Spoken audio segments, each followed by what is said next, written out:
ನಮಸ್ಕಾರ ವಿದ್ಯಾರ್ಥಿಗಳೇ, ದ್ವಿತೀಯ PUCಯ ರಾಜ್ಯಶಾಸ್ತ್ರಕ್ಕೆ ಸಂಬಂಧಿಸಿದಂತಹ ಅಂತಾರಾಷ್ಟ್ರೀಯ ಸಂಬಂಧಗಳು ಮತ್ತು ಅವುಗಳ ವ್ಯವಸ್ಥೆಯನ್ನು ಕುರಿತು ಈ ಒಂದು ಅಧ್ಯಾಯದಲ್ಲಿ ನೋಡ್ತಾ ಹೋಗೋಣ.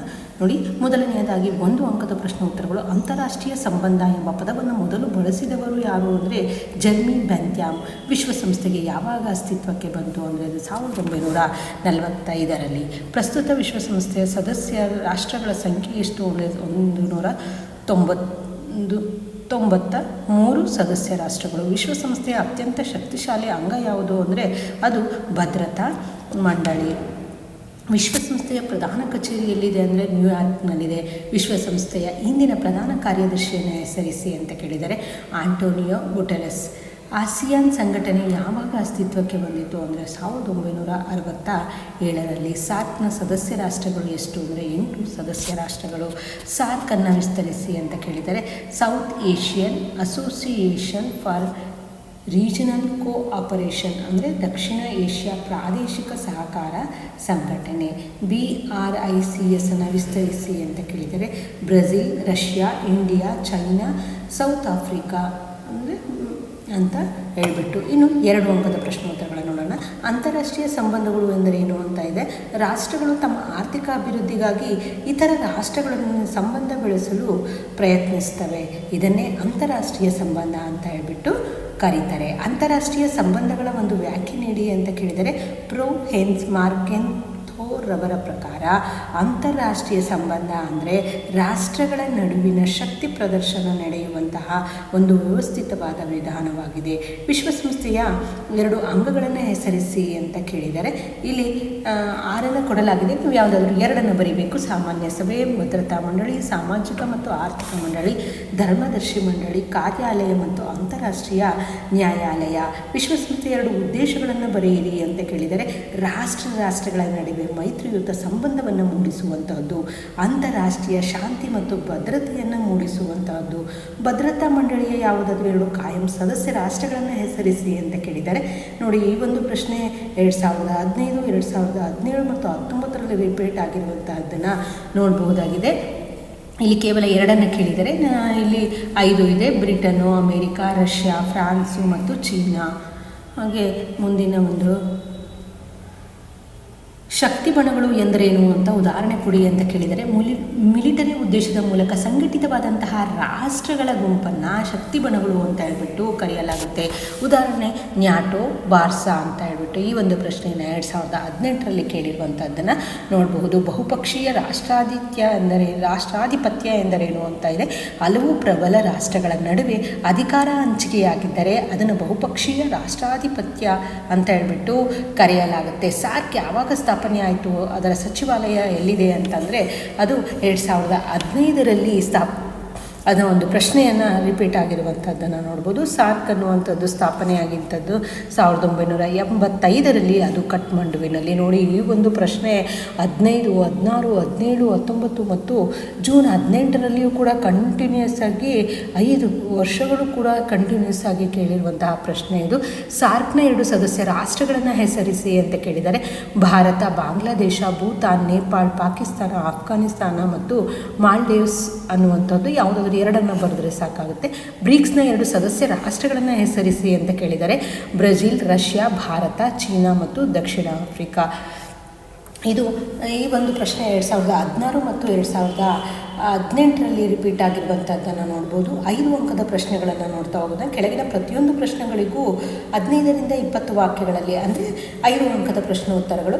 ಅಂತಾರಾಷ್ಟ್ರೀಯ ಸಂಬಂಧಗಳ ಪ್ರಾಮುಖ್ಯತೆಯನ್ನು ತಿಳಿಸಿ ಅಂತ ಕೇಳಿದರೆ ಅಂತಾರಾಷ್ಟ್ರೀಯ ಸಂಬಂಧಗಳ ಪ್ರಾಮುಖ್ಯತೆಗಳು ಅಂತಂದರೆ ತತ್ವಗಳು, ಉದ್ದೇಶಗಳು, ಸಾಧನೆ ಮತ್ತು ವೈಫಲ್ಯಗಳು, ಅಂತಾರಾಷ್ಟ್ರೀಯ ಸಮಸ್ಯೆಗಳಿಗೆ ಪರಿಹಾರ ನೀಡುವಂಥದ್ದು, ಸಂಕುಚಿತ ರಾಷ್ಟ್ರೀಯ ಭಾವನೆಯನ್ನು ಹೋಗಲಾಡಿಸುವಂಥದ್ದು, ಯುದ್ಧಗಳನ್ನು ತಡೆಗಟ್ಟುವಂಥದ್ದು, ಮೈತ್ರಿಕೂಟಗಳ ರಚನೆ, ಪ್ರಗತಿ ಮತ್ತು ಶಾಂತಿ ಒಪ್ಪಂದಗಳು. ಇನ್ನು ಅಂತಾರಾಷ್ಟ್ರೀಯ ಸಂಬಂಧಗಳ ಪರಿಕಲ್ಪನೆಯನ್ನು ವಿವರಿಸಿ ಅಂತ ಕೇಳಿದರೆ ರಾಜ್ಯದ ಪರಮಾಧಿಕಾರ, ರಾಷ್ಟ್ರೀಯ ಶಕ್ತಿ, ರಾಷ್ಟ್ರೀಯ ಹಿತಾಸಕ್ತಿ, ಶಕ್ತಿ ಬಣಗಳು, ರಾಷ್ಟ್ರಾಧಿಪತ್ಯ, ಶಕ್ತಿ ಸಮತೋಲನ. ಇನ್ನು ವಿಶ್ವಸಂಸ್ಥೆಯ ತತ್ವಗಳನ್ನು ಕುರಿತು ಬರೆಯಿರಿ ಅಂತ ಕೇಳಿದರೆ ಸಾರ್ವಭೌಮತೆ ಮತ್ತು ಸಮಾನತೆ ಅನ್ನುವಂತಹದ್ದು. ಹಾಗೆ ಉತ್ತಮ ನಂಬಿಕೆ, ಈ ಅಂಶಗಳನ್ನು ಕುರಿತು ನೀವು ವಿವರಣೆಯನ್ನು ಬರೀಬೇಕಾಗುತ್ತೆ. 5 ಅಂಕಗಳಿಗೆ ಸಮಸ್ಯೆಗಳ ಶಾಂತಿಯುತ ಪರಿಹಾರ, ಪ್ರಣಾಳಿಕೆಬದ್ಧವಾಗಿರುವಂಥದ್ದು, ಪರಸ್ಪರ ಸಹಾಯ ಮತ್ತು ಸಹಕಾರ, ಆಂತರಿಕ ವಿಷಯದಲ್ಲಿ ಹಸ್ತಕ್ಷೇಪ ಮಾಡದಿರುವಂತಹದ್ದು. ಇನ್ನು ವಿಶ್ವಸಂಸ್ಥೆಯ ಭದ್ರತಾ ಮಂಡಳಿಯನ್ನು ಕುರಿತು ಬರೆಯಿರಿ ಅಂತ ಕೇಳಿದರೆ ಈ ಒಂದು ಪ್ರಶ್ನೆ 2015 ಮತ್ತು 2017ರಲ್ಲಿ ಕೇಳಿರುವಂಥದ್ದನ್ನು ನೋಡ್ಬೋದು. ವಿಶ್ವ ಕಾರ್ಯಾಂಗ ವಿಶ್ವಸಂಸ್ಥೆಯ 2ನೇ ಪ್ರಮುಖ ಅಂಗ, ಕಾಯಂ ಮತ್ತು ಕಾಯಮಲ್ಲದ ಸದಸ್ಯರು, ವೀಟೋ ಅಧಿಕಾರ, ವಿಶ್ವದಲ್ಲಿ ಶಾಂತಿ ಮತ್ತು ಭದ್ರತೆಯನ್ನು ಕಾಪಾಡುವುದು, ಸದಸ್ಯ ರಾಷ್ಟ್ರಗಳ ಬಿಕ್ಕಟ್ಟು ಪರಿಹಾರ, ಈ ಅಂಶಗಳನ್ನು ಕುರಿತು ವಿವರಣೆಯನ್ನು ಬರೀಬೇಕು.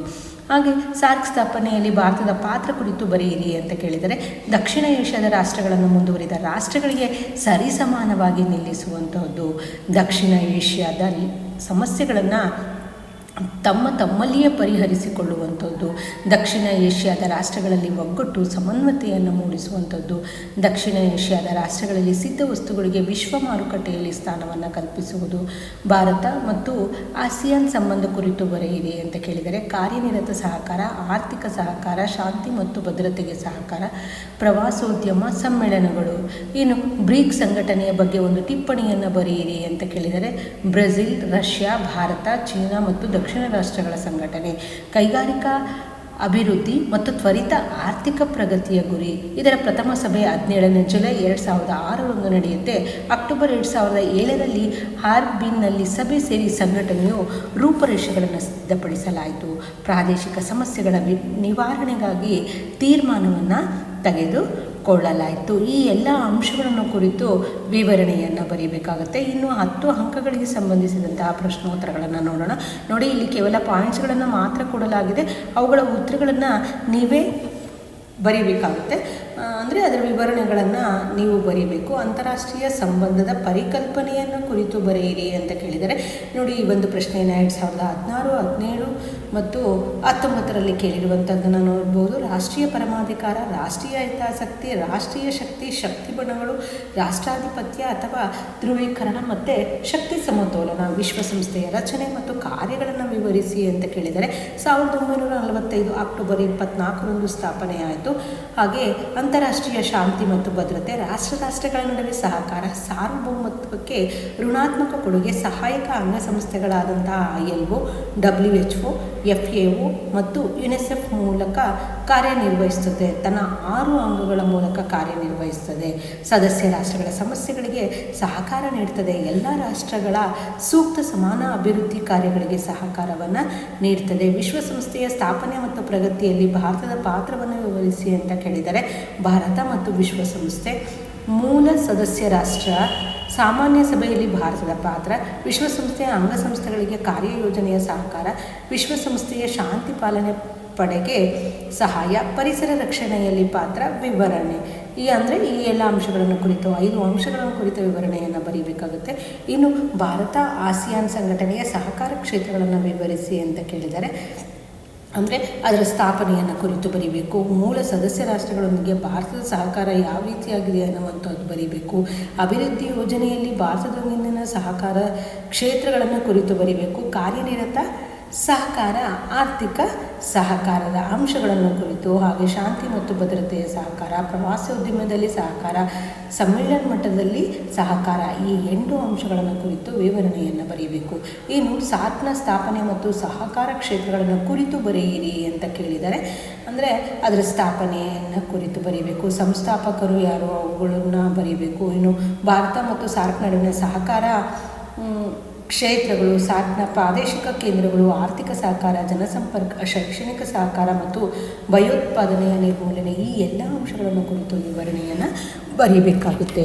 ಇಷ್ಟು ನಿಮ್ಮ ಅಧ್ಯಾಯ 8ಕ್ಕೆ ಸಂಬಂಧಿಸಿದಂತಹ ಪ್ರಶ್ನೋತ್ತರಗಳು. ಈ ಎಲ್ಲ ಪ್ರಶ್ನೋತ್ತರಗಳನ್ನು ನೀವು ಸರಿಯಾಗಿ ಅಭ್ಯಾಸ ಮಾಡಿ, ಹಾಗೆ ಕೊಟ್ಟಿರುವಂತಹ ಪಾಯಿಂಟ್ಗಳ ವಿವರಣೆಯನ್ನು ಕೂಡ ನೀವು ಸರಿಯಾಗಿ ಅಭ್ಯಾಸವನ್ನು ಮಾಡಬೇಕಾಗುತ್ತೆ. ಧನ್ಯವಾದಗಳು. ಮುಂದಿನ ಒಂದು ಪ್ರಶ್ನೋತ್ತರವನ್ನು, ಮುಂದಿನ ಒಂದು ಅಧ್ಯಾಯದ ಪ್ರಶ್ನೋತ್ತರವನ್ನು ಮುಂದಿನ ವಿಡಿಯೋದಲ್ಲಿ ನೋಡೋಣ. ಧನ್ಯವಾದಗಳು.